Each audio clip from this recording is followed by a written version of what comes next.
突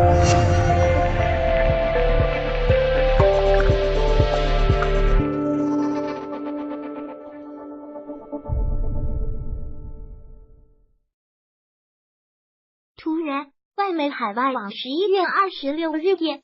据俄罗斯卫星通讯社、美联社等媒体26日报道，土耳其一架军用直升机在伊斯坦布尔居民区坠毁，6人员受伤。另据土耳其媒体报道，此次坠机事件已造成3名士兵死亡，另有1人受伤。报道指出，直升机是由于技术故障而坠毁，救援队已被派往事发现场。